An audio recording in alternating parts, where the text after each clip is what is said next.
아침 말씀. 오늘 본문 말씀은 사무엘하 24장 1절에서 14절입니다.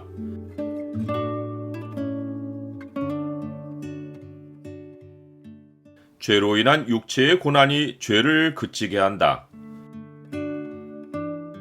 오늘 본문을 죄의 창으로 보면 죄가 깨달아질 때 할 일이 무엇인지가 보입니다.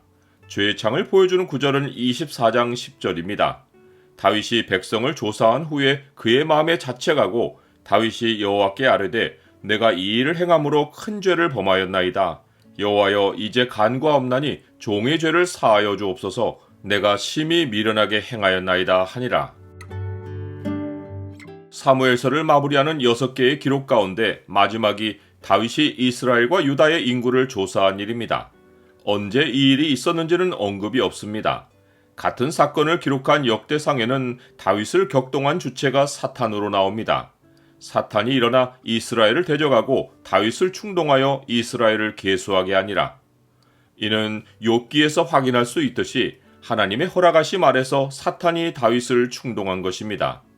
마귀에게 틈을 주지 말라라고 하신 경고의 말씀처럼 사탄은 죄의 틈을 비집고 들어와서 충동하여 정죄당할 일을 벌입니다. 다윗이 인구를 조사하게 한 이유는 나라의 군사력을 헤아려 보기 위해서입니다. 아마도 다윗은 율법에서 여호와 하나님이 모세에게 군사력을 계수하게 하신 선례를 보고 거리낌 없이 이 일을 했을 것입니다. 그러나 하나님이 하신 인구조사에는 필연적인 전제 조건이 있습니다. 그것은 생명의 속전입니다. 내가 이스라엘 자손의 수요를 조사할 때에 조사받은 각 사람은 그들을 계수할 때에 자기의 생명의 속전을 여호와께 드릴지니 이는 그들을 계수할 때에 그들 중에 질병이 없게 하려 함이라. 생명의 속전은 생명값을 지불하고 생명을 보장받기 위해 드리는 예물입니다. 그 값은 성소의 세겔로 반세겔입니다. 이는 약 6.5g 정도로 은 반세겔을 오늘날 가치로 하면 약 6,500원입니다. 생명값이 6,500원인 것은 가난한 자도 드릴 수 있는 것으로서 하나님이 전적인 은혜로 각 사람의 생명을 보장해 주신다는 약속을 상징합니다. 하나님 백성은 싸움에 나가기 전에 이 생명의 속전을 먼저 드림으로 생명이 보장되는 싸움을 싸울 수 있습니다. 그러하니 율법이 말하는 인구조사는 군사력을 헤아리기 위해서가 아니라 모든 싸움에 나갈 만한 사람들이 하나님께 생명을 보장받고 믿음과 담대함으로 싸움에 임하기 위해서 행해진 것입니다. 그러한데 다윗은 이러한 율법의 의미와 전혀 상관없이 자기 세력의 정도를 알아보려고 인구를 조사하게 한 것입니다. 이 인구조사가 잘못되었다는 것은 간기한 요압도 아는 문제여서 그는 다윗 왕에게 반발하며 이 백성이 얼마든지 왕의 하나님 여호와께서 100배나 더하게 하사 내 주 왕의 눈으로 보게 하시기를 원하나이다. 그런데 내 주 왕은 어찌하여 이런 일을 기뻐하시나이까? 라고 말합니다. 그러나 다윗은 자기 권세로 누르고 명령을 시행하도록 재촉합니다. 요압은 왕의 명령을 마땅치 않게 여겨서 레위와 베냐민 사람은 계수하지 않았습니다. 그러하니 나머지 지파들의 인구수도 대충 세고 만 것이 분명합니다. 다윗은 백성을 조사한 후에 마음에 자책하고 죄를 고백하며 용서를 구합니다.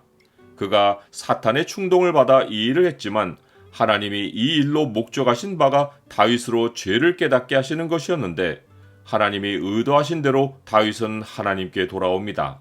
그러나 밧세바 사건에서도 보듯이 죄의 고백에는 즉각적인 용서가 따르지만 죄가 버려놓은 상황에 대해서는 책임이 따릅니다. 하나님은 선지자 갓을 보내시어 다윗이 책임질 일을 선택하게 하십니다.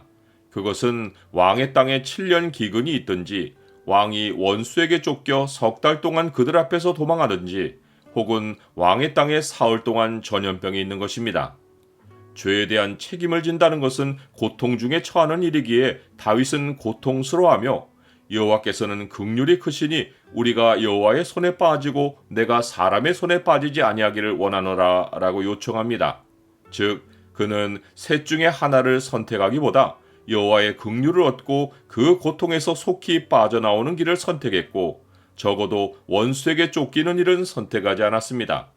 하나님은 다윗의 대답을 들으시고 긍휼을 베푸시어 7년 기근에 처하지 않게 하시고 사흘의 전염병으로 죄의 책임을 물으셨습니다.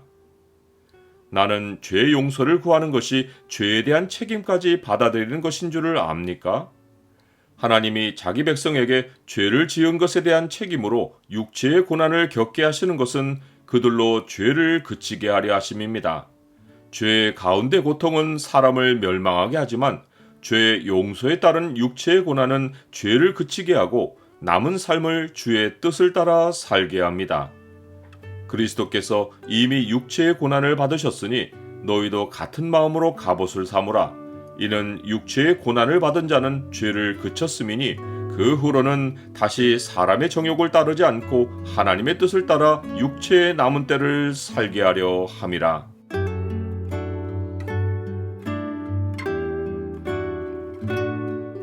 주님, 주는 저의 힘이시고 반석이십니다. 아무리 좋은 환경이 저를 둘러싸고 있어도 제가 주 안에 있는 것과 비교할 수 없습니다.